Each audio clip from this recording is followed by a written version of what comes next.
News Talk 610 AM and 102.1 FM. KVNU.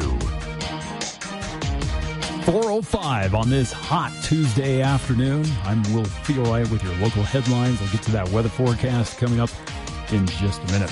Well, a 46-year-old Logan man made his initial court appearance yesterday after being arrested for allegedly exposing himself inside a North Logan gym's sauna. Alberto Maturano, whom appeared in Logan's First District Court on Class B misdemeanor charges of lewdness and voyeurism stemming from an incident that happened back on May 15th inside a North Logan gym. Now, according to a probable cause affidavit, a victim reported that Maturano had opened his towel and exposed himself after the victim had entered the sauna. Now, Maturano then allegedly asked the victim to join him. The victim later identified the suspect through gym surveillance footage and check-in photos. Now, on May 24th, the victim encountered the suspect again at the facility, confronted him, and captured a voice recording of Maturano confessing to the incident. Now, the victim emailed the recording to police, and officers arrested the suspect at his residence several days later. Meanwhile, prosecutors are presenting law enforcement video and a recorded statement from the defendant's roommate today as the week-long preliminary hearing continues for the man accused of assassinating conservative activist Charlie Kirk. Now, Tyler Robinson is charged with aggravated murder for the September 10th shooting of Kirk at Utah Valley University. Prosecutors allege that Robinson left a note for his roommate and romantic partner that read that he had the opportunity to take out Charlie Kirk and he was going to take it. He also later texted his roommate saying that he had targeted Kirk because he had had enough of Kirk's hatred.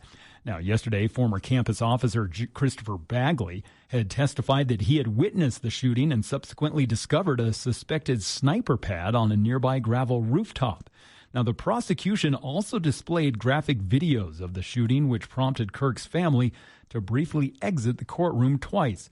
Now, Judge Tony Graff blocked a compilation of surveillance videos because they had been altered, although prosecutors said they intended to reintroduce the unedited versions of the videos today. Now, Robinson so far has not entered a plea. His defense attorneys have so far been unsuccessful in removing the death penalty from consideration. And the Babylon fire has now grown to over 100,000 acres, making it the largest active wildfire currently burning in the United States. Now, the blaze, which is located just southwest of Monticello, still remains at 0% containment and has destroyed 5 structures, according to firefighters. Now, more than 1,100 personnel are continuing to battle tough terrain and extreme dryness. Now, San Juan County Emergency Manager Tammy Gallego said that the fire could continue to grow today, and they warn that containment efforts may last for more than a month. Now, crews say they are prioritizing flame and trying to keep flames away from Monticello and also nearby highways.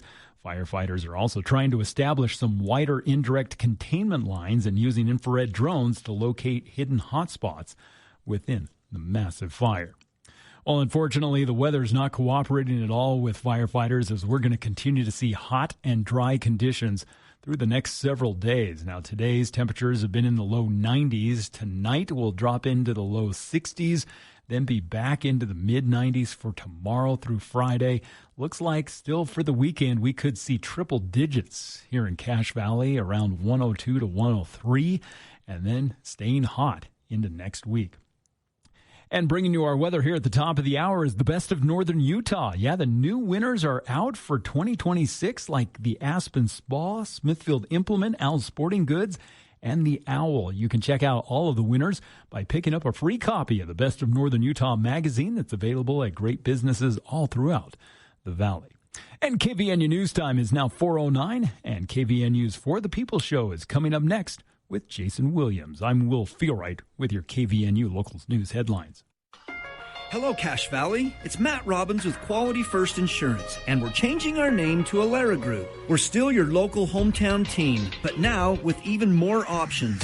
By teaming up with one of the nation's top insurance firms, we can bring you more carriers, better value, while keeping the small town personal service you count on. Come see us in North Logan. Same face, same place. Or call 435-752-0101. Breaking news, stimulating talk. News Talk KVNU, 610 AM and 102.1 FM. This is Lee. For years, Cache Valley has trusted Lee's Plumbing to take care of your plumbing needs. And now we're teaming up with Any Hour Services to provide even more support to Cache Valley homeowners. Mike? Thanks, Lee. I'm Mike Wilson from Any Hour Services. We're excited to team up with Lee's Plumbing, giving homeowners one team to call for plumbing, drains, heating, cooling, and electrical. Same trusted service, more ways to help around your home. Lee's Plumbing and Any Hour Services. Better together. Schedule your service today. Constantly sneezing, having itchy eyes, or runny nose? It's allergy season. This is Dr. Tyson Brown with Budge Clinic's Allergy and Immunology team. We can help you get the relief you need. Having the only board-certified allergist in the Valley, Budge Allergy Clinic offers allergy testing, allergy shots, and treatment, and much more. Call the clinic and book your appointment today, 435-266-4735. That's 435-266-4735, or search Budge Allergy Clinic for details. KVNU's For the People with Jason Williams and Bill Walter. And it is Utah known as the fraud capital of the world. Not because we have more people committing fraud, but because we have so many people falling for it. Going beneath the headlines and connecting you to the newsmakers. The radio is a great way to get the word out to a lot of people in an emergency. So we thank you for your help and being a partner with us. For the People on News Talk KVNU, 610 AM, 102.1 FM, online at 610kvnu.com, and on the KVNU mobile app.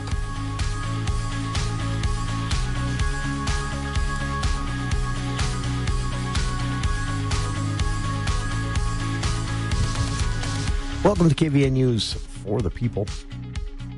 It is Tuesday, July 7th. I'm Jason Williams. 88 degrees here at the Radio Ranch at 4:11 in the afternoon.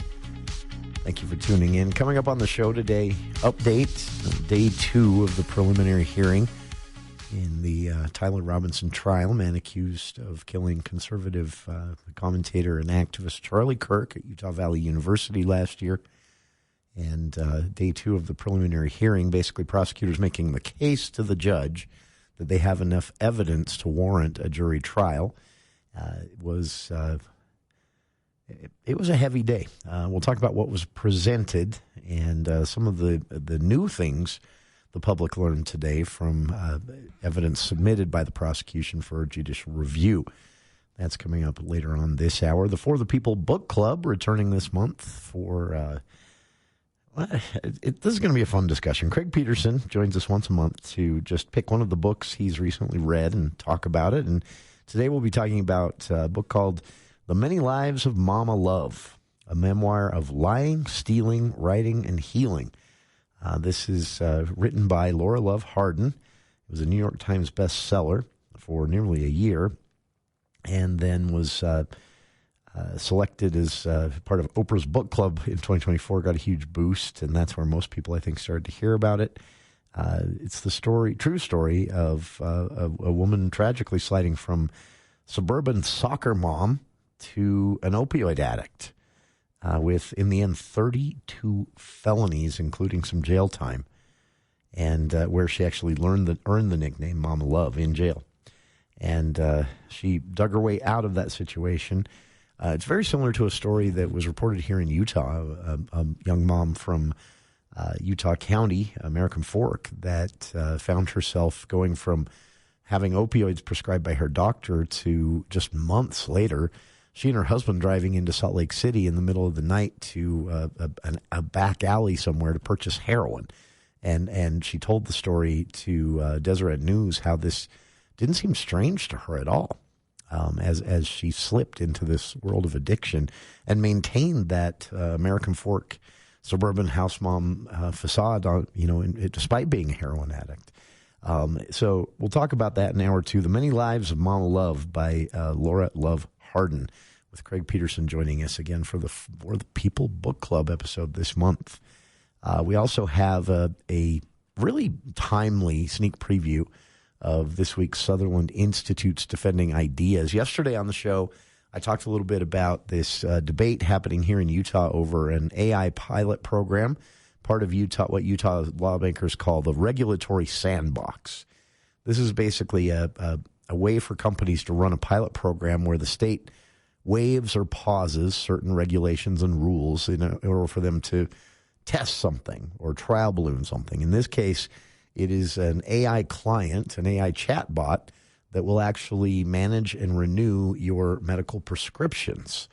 And understandably, that's a bit controversial. Doctors have spoken out against this. Doctors have spoken for it. Sutherland this week, with this news, kind of dominating the headlines yesterday and the social media debates yesterday, Sutherland Institute decided to dig into this and talk about AI from a different perspective, the benefits of AI, including in medical science, where they've seen some benefits already, and ask the ultimate question: do the potential risks that we are all pretty aware of at this point, especially here in northern Utah after the Box Elder debacle, are the risks outweighed by any of the benefits we see now or any of the potential benefits that we see promised? Really interesting question. So we'll get to that later on this hour ahead of the For the People Book Club coming up at 5 o'clock. So before we get to everything, I didn't know this actually. This is the 54th annual. I remember these when I was just a kid. But the 54th annual Great American, they're calling it this year, sidewalk sale taking place.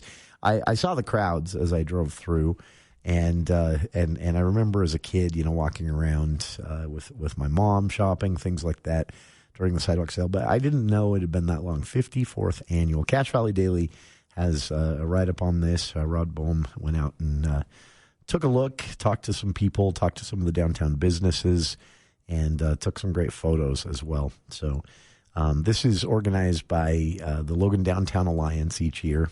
But again, didn't know that. 54th annual. That's a long time. So there's also at catchvalleydaily.com. I'd recommend everyone check this out. But there is a schedule that has been posted, and you want to put this on your calendar for the upcoming Stratos Data Center Public Forum. We talked about this last week on the show when it was first announced. This is happening in Brigham City on July 14th, and this is being put together by a couple of different advocacy groups. And their goal, this is the Box Elder Accountability Referendum, BEAR, as they called themselves. This is a group that hoped to get a referendum, a repeal of the yes votes by county commissioners on May 4th on the ballot this fall. That was rejected by the county attorney, saying that they, basically filed the referendum application wrong. They have appealed that, but that's just kind of sitting there for the time being. So BEAR, alongside Grow the Flow, which is an advocacy group focused on saving the Great Salt Lake and public education around water conservation in both agriculture and in our homes and yards. And they're teaming up to host this public forum. This will be in the Autoliv Auditorium at the Utah State University campus in Brigham City, right at the mouth of the canyon there. It is next Tuesday, 1 week from today, July 14th at 6 p.m., and this is open to everyone. The public forum will include scientists and community leaders. They've got, I've heard they've got some folks from researchers from USU and other universities coming, and they'll also you'll be hearing from Mark Shepard, mayor of Clearfield City, which is in Davis County, who is an actual member of the now infamous MIDA board, Military Installation Development Authority.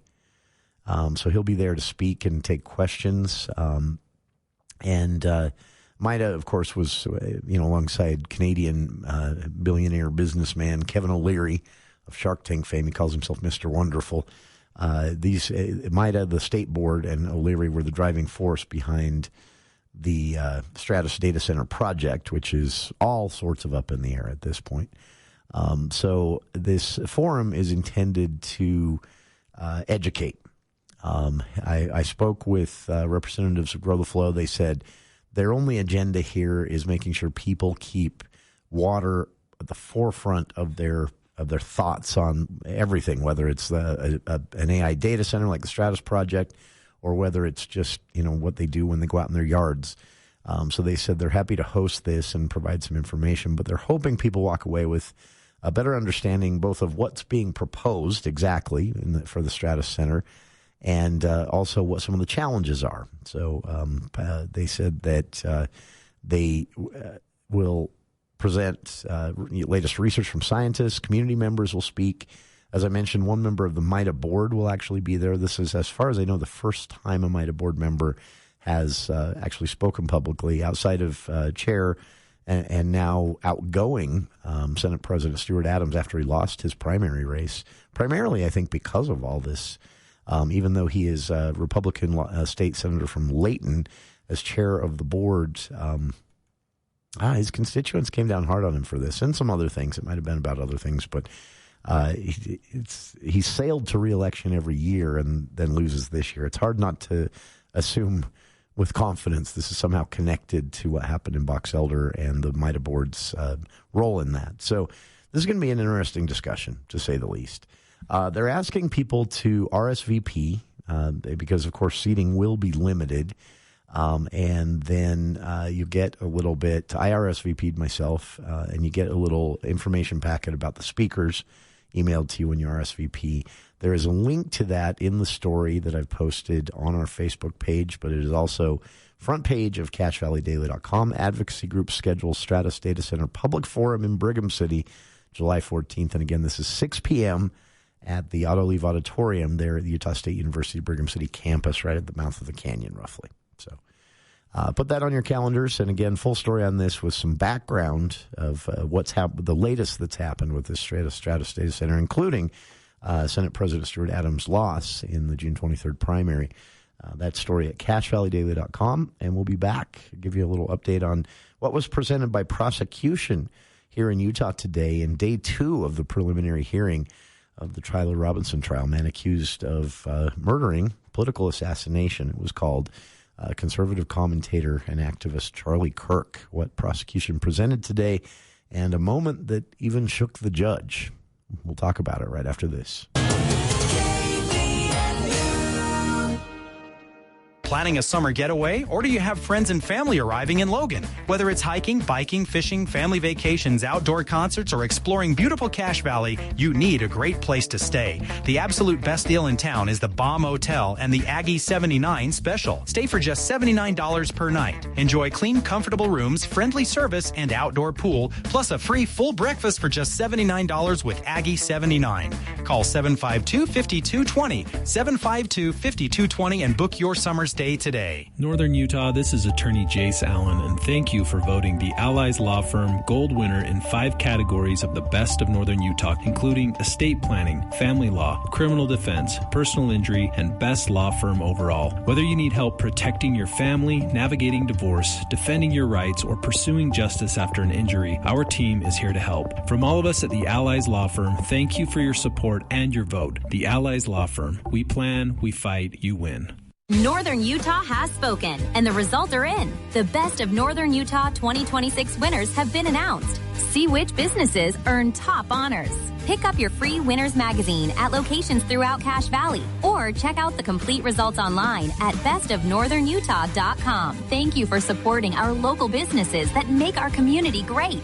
Best of Northern Utah 2026 is proudly presented by Alpine Cleaning and Restoration. Best of Northern Utah. Join us each week for music and the spoken word, featuring the Tabernacle Choir at Temple Square, the longest-running continuous weekly network broadcast in the world. Each episode features modern and traditional arrangements of spiritual, classical, and contemporary music, and a timely, inspiring message. Music and the spoken word with the Tabernacle Choir, Sunday mornings at 9:30 and again in the afternoons at 6 on News Talk KVNU.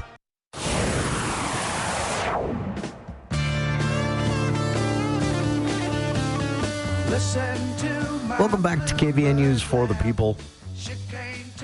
Today, day 2 of the preliminary hearing in the in the upcoming Tyler Robinson trial took place in Utah County.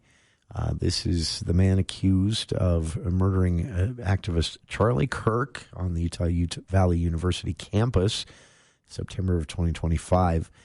This preliminary hearing, again, is the prosecution's opportunity to convince a judge that they have enough evidence to proceed with a trial in which they plan to ask for the death penalty. Yesterday, I mentioned in day one, yesterday the defense won out a little bit in getting the judge to question some video that the prosecution tried to present because the video had been highly edited. My understanding, just from media coverage, I wasn't there, obviously, the edits were mainly zooms and spots where they'd drawn circles around faces and people. And the judge agreed with the defense that the unedited video should be what's introduced as evidence and broadcast by the media, submitted to the media for public consumption. The defense today objected to the judge allowing the media to broadcast the video. Judge overruled that, said the video could be played in the courtroom during the trial, during the preliminary hearing, and released to the media for broadcast. So the attorneys from news media actually spoke today, arguing the video needs to be admitted, obviously, but also needs to be available for the public. The defense's argument is that this video, which in essence is just a video that proves, or a video the prosecution believes proves that Tyler Robinson was the person on campus before Charlie Kirk's murder and after. So that's the whole purpose of this video, was that to establish in an upcoming trial that Tyler Robinson, the man accused, was there. This is him, and this is him at the Utah Valley University campus on September 11th. And also some footage from the 12th as well was submitted, but I'm not sure what was in that. But this is, collected on September 11th, was the way it was worded in court today. The prosecution in the video, as they detailed to the judge, they say it clearly shows Robinson's presence, but also his movements around campus. There were portions of the video that show him walking with a backpack.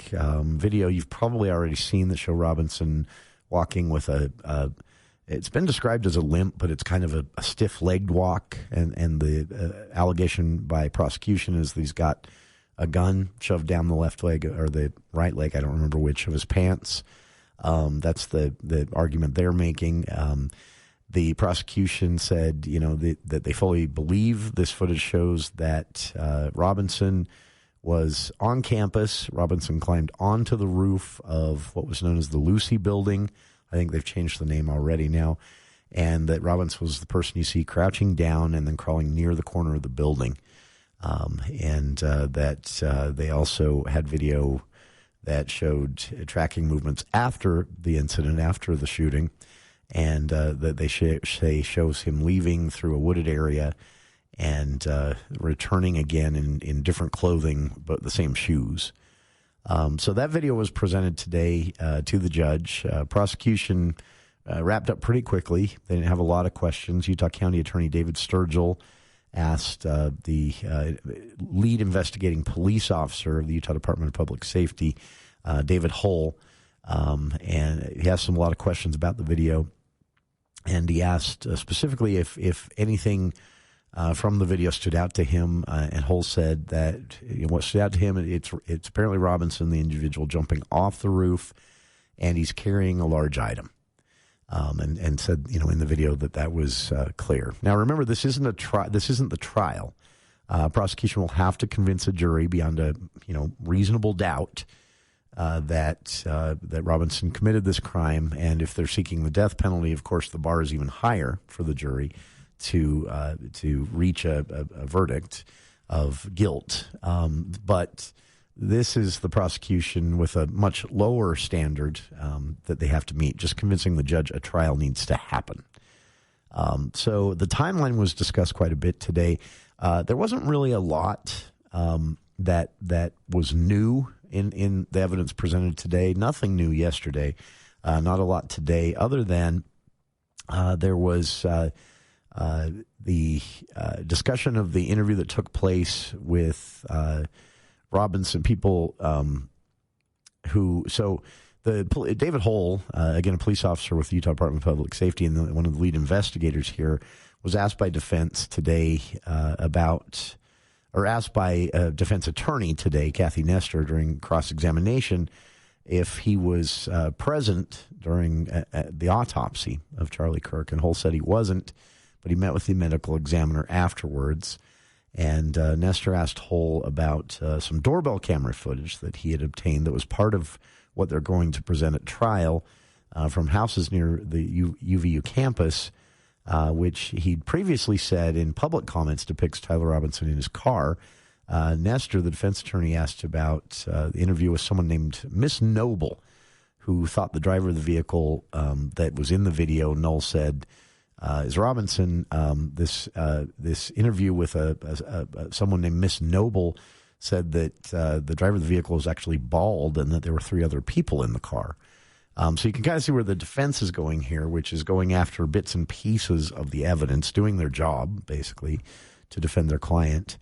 And there was a lot of discussion about Robinson's turning himself in, which was confirmed today in court that, he had, this has been widely reported before and part of the police reports that were made public even, but it was confirmed today in court with the judge, by prosecutors, by investigators that were questioned by prosecution and defense, that Robinson did turn himself in. And in terms of what you described, Hull said, I just don't know if it was being facilitated with the sheriff's office or whether or not it was just him walking right in.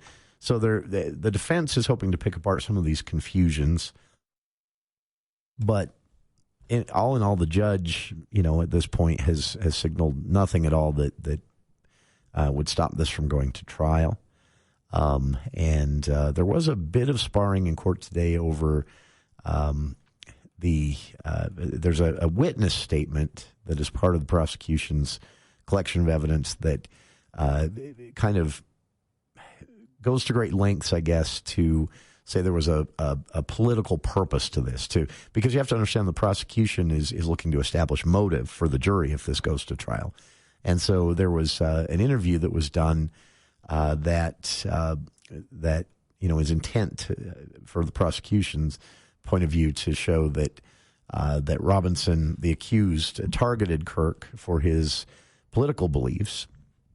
And the judge kind of hesitantly said he would allow this witness statement for this preliminary hearing, and then finally said he would provisionally allow this witness statement to be admitted, which is a way of a judge saying, I'm going to allow this for now, but depending on where the prosecution takes this, I might actually change my mind and say, no, the jury doesn't get to see or hear this interview. The interview is with Pastor David Engelhardt, who was close with Kirk, and was his spiritual and legal advisor. And in a statement, the prosecution has this pastor had described Turning Point USA, Charlie Kirk's political organization, in a certain way, and the defense is taking issue with that, saying that this statement goes beyond the scope of what, quote, should be admissible, saying that this is basically a statement of opinion of a pastor that believed Turning Point USA was not a political organization but a religious organization, which the defense's quibble there is that the prosecution is overreaching in trying to assign a motive, trying to say there was even something religious in Robinson's motive in the allegation. So it was an interesting day. This is all what happens. We don't often get to see this playing out in such fine detail. And this can go on for a while. Preliminary hearings don't really have a set. The judges can sometimes say you've got X number of days to convince me. This one's open-ended. I'm guessing. I shouldn't guess. If I had to guess, I would say they'll probably wrap this up by the end of the week, if not middle of next week. And again, this is just the preliminary hearing. Also, DNA evidence of the first introduced DNA evidence was introduced today as well. Defense attorney Michael Vert brought in a forensic examiner to the stand today and said that the defense's witness said that the DNA, which was found on a screwdriver and a towel recovered from the Utah Valley University campus, the defense's witness said it was too degraded to be credible evidence. And DNA degradation is basically when it's sat in the sun or is too old or can't, be a credible match. So the defense brought forward this forensic examiner from the FBI, actually, Quantico, Virginia, to say that the DNA that the prosecution was submitting was too degraded to be credible in a trial. The judge did not rule on that. And final note, there was video today. Now, this isn't going to be made public and was not broadcast, but the judge did watch the video as the court watched the judge. And it was video of the shooting. I don't know if this is from an angle or a camera that we've never seen. I know TPUSA had their own high-definition cameras in that tent where Kirk was killed that day. So I'm guessing maybe that's what the judge saw today.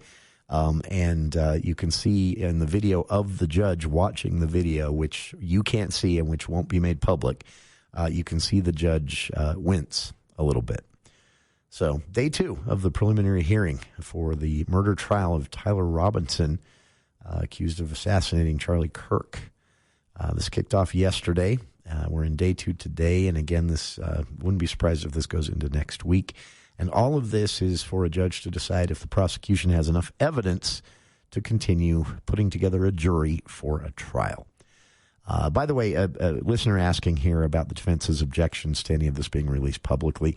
That jury trial part is why the defense is saying it's going to be hard if some of this video gets out, is released to the media, as the judge ruled was okay today with at least what's presented so far about the video around campus. The prosecution says establishes Robinson's presence on campus that day.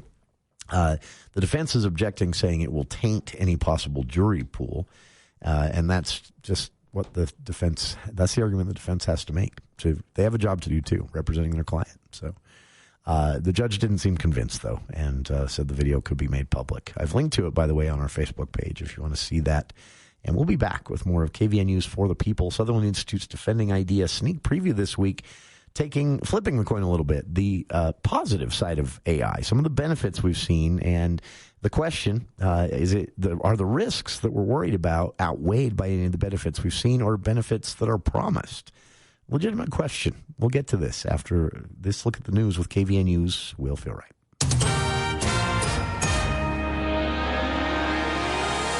Well, thank you, Jason. New numbers out show that a record 27,560 students applied for Utah's state-funded Utah Fits All Scholarship Program this year. Now, that leaves about 7,500 applicants on a wait list. The program awarded over 19,800 scholarships in June and saw a 90% renewal rate among returning recipients. Now, the scholarship provides an average of $6,400 per student for private school tuition and also approved homeschool expenses. Now, while the state allocated $120 million this year to the program, supporters are planning to ask lawmakers for an additional $40 million to meet family demand. However, the program is facing some criticism over accountability because student academic achievement data is not required. Senator Kathleen Reeby argues that the public education system should be prioritized instead, noting that Utah's public funding formula averages around $4,300 per pupil for its 600,000 public school students. Now, oversight officials are scheduled to be addressing state lawmakers this fall regarding taxpayer dollar management. Turning to other news, a former Ogden police officer is now facing a felony DUI charge after allegedly crashing his pickup truck into a crowd that was watching Independence Day fireworks, seriously injuring an 11-year-old girl and 4 others. Now, Tyler Allen Crouch is charged with third-degree felony driving under the influence with prior convictions, along with 4 counts of negligently operating a vehicle with injury. Now, authorities confirmed that Crouch had served as an Ogden police officer from 2009 to 2017. Now, police said that Crouch's GMC truck had struck a parked vehicle along Airport Road near Ogden. Now, that pinned the bystanders. The most severely injured victim, an 11-year-old girl named Maya, suffered a fractured pelvis and internal bleeding. She was airlifted to a hospital and is now facing months of rehabilitation. Now, Crouch allegedly showed signs of impairment at the scene. His charges are being enhanced due to having at least 2 prior DUI convictions. And with Lake Powell and Lake Mead at critically low levels, scientists are now weighing a radical proposal of draining Lake Powell to save Lake Mead downstream. Now, the decision could impact the water supply for 40 million people across the Colorado River Basin. Both of the nation's largest reservoirs are currently sitting at only about a quarter full. Now, Xana Stutz, who is with the Glen Canyon Institute, called the dam an infrastructural bottleneck built on outdated hydrology, noting that river flows have dropped by an average of 20% since 2000. Now, recent emergency measures by the Bureau of Reclamation have projected to be able to keep Lake Powell at least functional until April of 2027, but critics call it a temporary Band-Aid solution. Now, basin states are currently meeting to try to negotiate new water management plans before current operating guidelines expire at the end of this year. Well, we're going to continue to see hot temperatures through the next several days.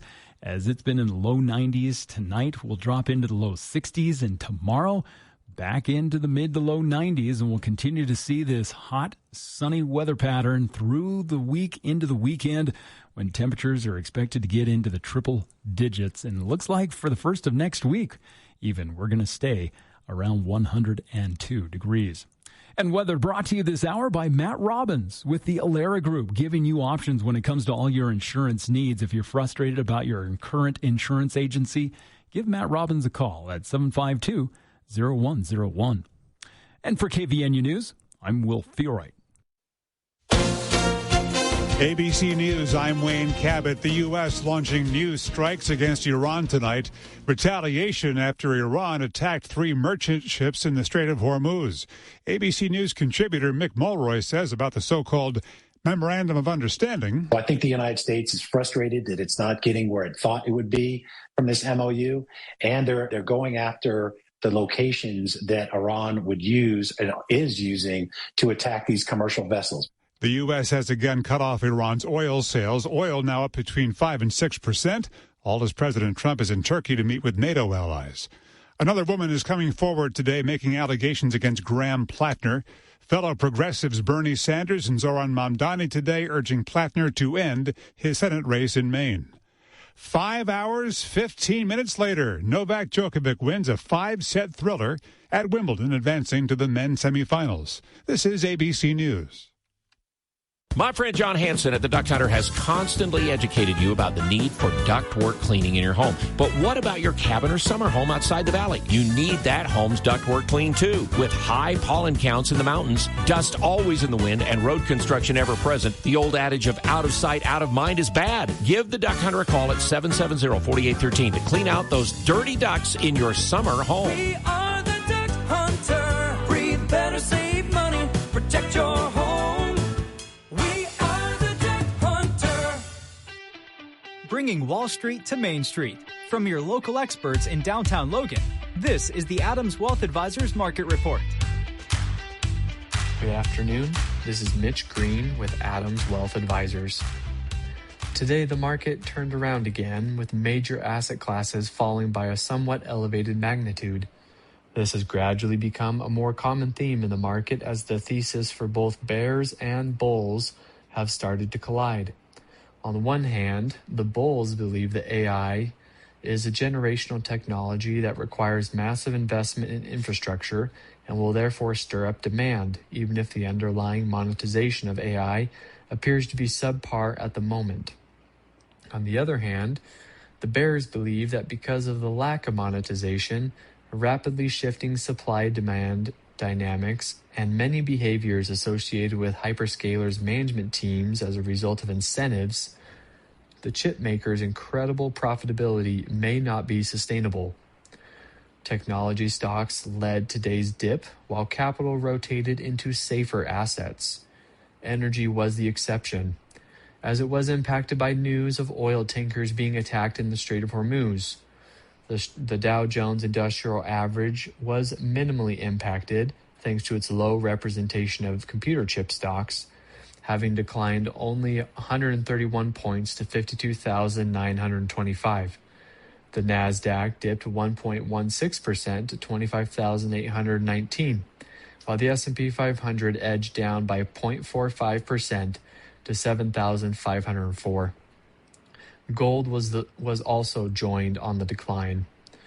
However, the bond market was driven by changes in oil prices, which jumped by nearly 5% today after Iran struck those oil tankers as a means of reinforcing its claim that it has the right to control traffic flow in the Strait of Hormuz. Both the 5-year and 10-year U.S. benchmark yields rose by 7 basis points to 4.28% and 4.55%, respectively. Tomorrow, we will see the Federal Reserve's June meeting minutes, and the market will try to decipher the potential path of U.S. monetary policy. This is Adams Wealth Advisors, and thank you for listening. That's your update from Adams Wealth Advisors, guiding your financial future one day at a time.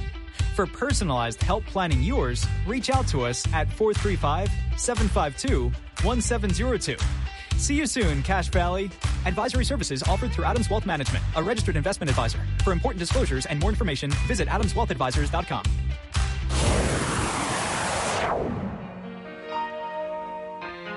I am way off the clock here, so we're going to jump right back in so we have time to get to this week's sneak preview of Sutherland Institute's Defending Ideas, conservative think tank based in Salt Lake City. Sutherland Institute's Nick Dunn sitting down with Shoshana Weissman of the Abundance Institute, also in Salt Lake, to ask a question.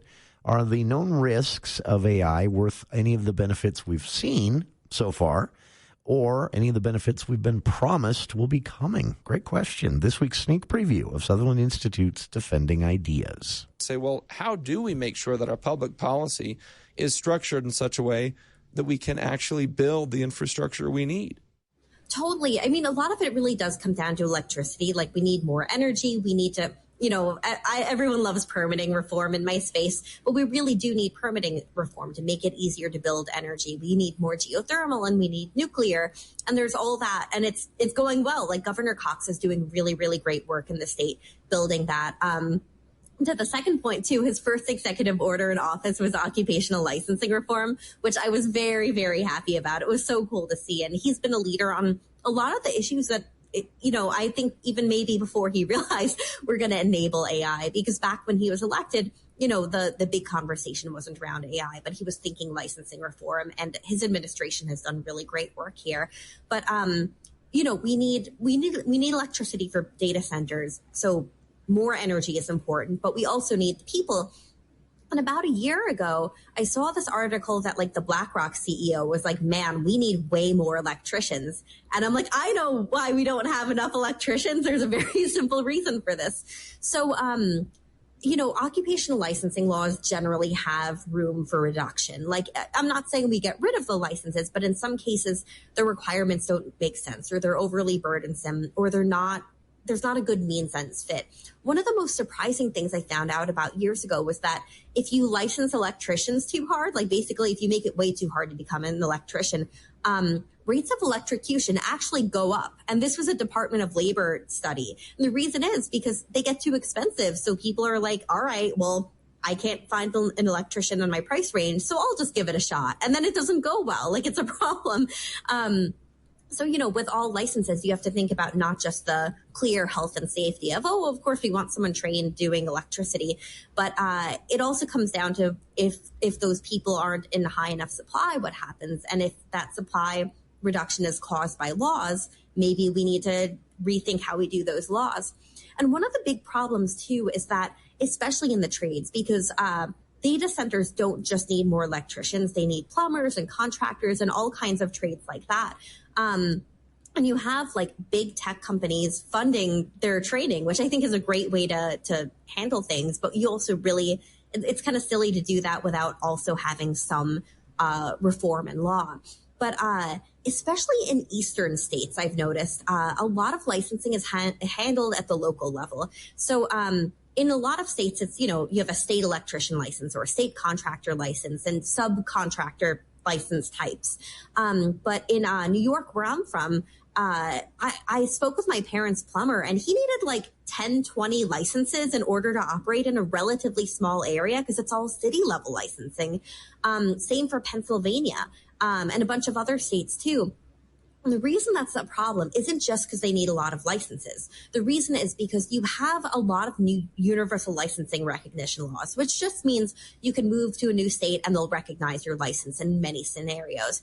It doesn't work if your license is local because the laws all say state license. So if you're an electrician moving from New York to Utah, you're kind of out of luck.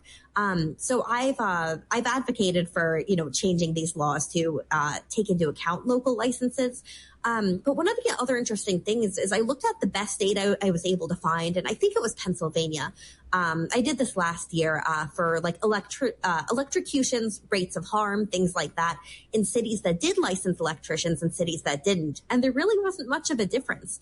Not saying we need to get rid of the licenses, but I think if the data goes in that direction, maybe we reduce some of the burdens. Maybe we make it easier to become an electrician and we make the paths there better. And it's great because it's high paying jobs that, people can get. And it's super useful, and there's going to be the need for those kinds of workers forever. And one other reason this is a problem is data centers often need traveling electricians. So the people kind of building and starting up different data centers will often need to go to different states to work. And if those licenses don't transfer, it's really hard on them. So we have this really rigid system. And assuming we're going to have data centers, it's just not a smart system for building out the economy like we need it to. Shoshana, in the few minutes that we have left, I want to talk about the idea of regulation because, again, this technology, from my perspective, it has moved so quickly in some ways that I remember it felt like, I think it was just a few years ago, of sort of initially seeing some of the early things that ChatGPT could do. And now, of course, there's multiple platforms and so many different use cases and so many benefits of AI. But when folks are worried about the potential negative effects of sort of widespread adoption of this technology, what advice would you give? Maybe give us a sense of how do you interpret sort of the battle lines of the debate around AI regulation? Is there a role for any government regulation or not? If so, what should it be? If not, sort of how do you articulate to folks who might say, well, I'm excited, I'm also nervous, I don't know kind of what to make of the advent of AI. What's your read of the landscape, and what's the right framework, you think, for how we should balance protecting innovation in AI and keeping government in its proper role on this issue? Yeah, so at the Abundance Institute, we're not opposed to more AI regulation. We just want it to be narrowly tailored to fixing a specific goal. And part of the problem is I think a lot of people who want more regulation on AI aren't taking into account that it's the things they're worried about are already illegal. Like fraud is already illegal. If you're using AI to do fraud, you're already doing something illegal. If you're using it to violate HIPAA, you're doing something illegal, or know your customer laws. Like all of those already apply. I could see there's also probably some room for tweaks around the edges there in real ways. Like I was nerding on some know your customer laws for banks versus know your agent systemic frameworks, which are kind of interesting, and thinking like how that might need to change, or where laws or other frameworks might be needed. Sometimes, industry frameworks are able to take care of things, but it really depends. But there are new questions, I think. In so many cases, though, existing law applies. Like in almost every case I've seen existing law apply. I think one of the tough things, though, is because like you mentioned before, like AI does hallucinate. It'll make up information. And you can't always control it. I'm not the best explainer on exactly why you can't control it, but functionally it's like a text prediction tool in a lot of cases. So like it's predicting text, and you can't always force it to tell what to predict in the future because it's not following the rules as easily as you'd like. But there are industry systems building out more guardrails for AI. But it does make it harder in regulated areas. Like if you're having a housing conversation and you want to say like, I want to move to an area of people of my religion or people of my race. Like that's something that an AI shouldn't be able to answer and shouldn't be able to help you with, but it can be difficult for it to overcome. But to that end, you have companies like Zillow creating this really interesting open source guardrail tools that other companies can adopt and put around their infrastructure. So it does a better job of like overcoming those kinds of challenges.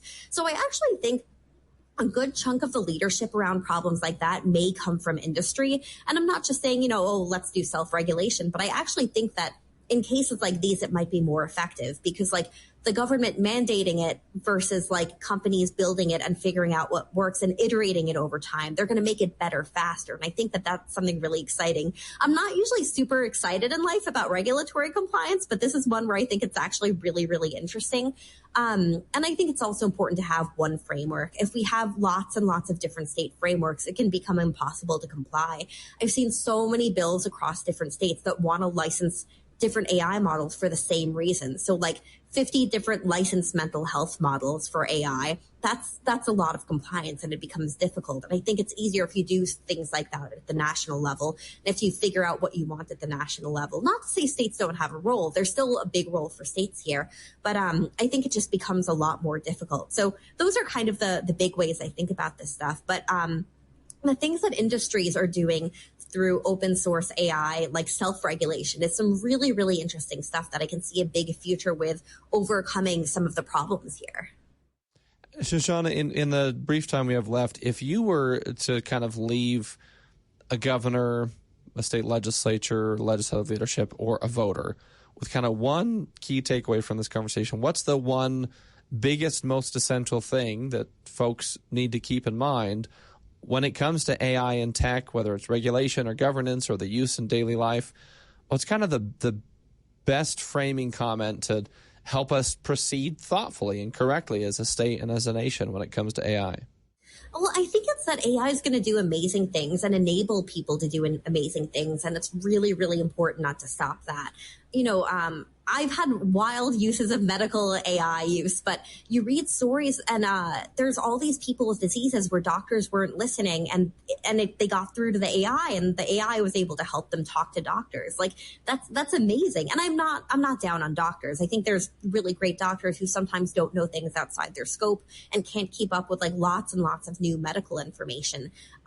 In daily life, in organizing trips for your family, in automating parts of your work so you can go focus on other things.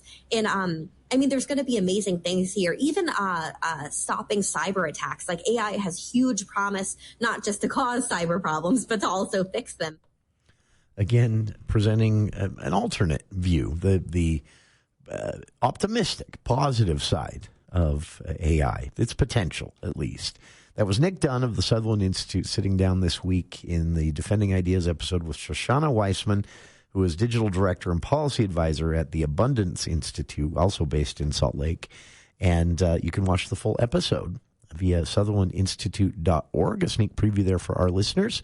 And we'll be back with more right after this. News Talk 610 AM, 102.1 FM, KBNU.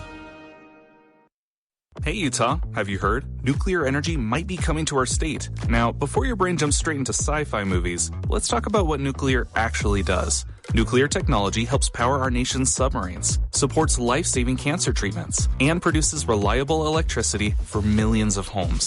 That said, nuclear power also comes with a lot of misconceptions. Don't worry, we get it. Energy decisions matter, and Utahns deserve the facts. Learn more about nuclear and what it can mean for you. Visit energy.utah.gov/nuclear. Why wait to feel your best? Maybe you've been thinking about it for years. Maybe you're just starting to explore your options. Whether you're frustrated by stubborn fat, loose skin, or areas that won't respond to diet and exercise, Bell Sculpt offers solutions ranging from minimally invasive body contouring and skin tightening to advanced surgical options. We're more than a provider, we're a partner, and we're proud to be a part of a patient's confidence journey, helping them explore their options and take the next steps towards their goals. Let's talk about what's possible. Schedule your free consultation today at bellsculpt.fm.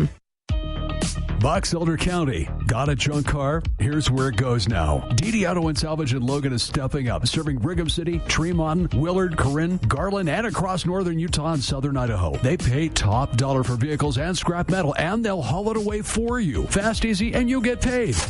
Take the quick drive to Valley View Highway or just make the call, 787-1204. That's 787-1204. DD Auto and Salvage, northern Utah and southern Idaho's go-to for junk car cash.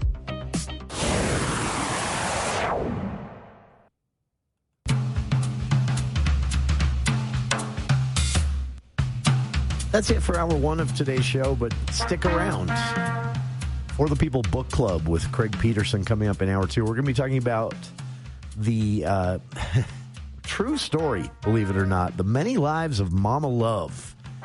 The memoir subtitled Lying, Stealing, Writing, and Healing. A woman's descent from suburban soccer mom to addict and inmate and how she climbed her way out.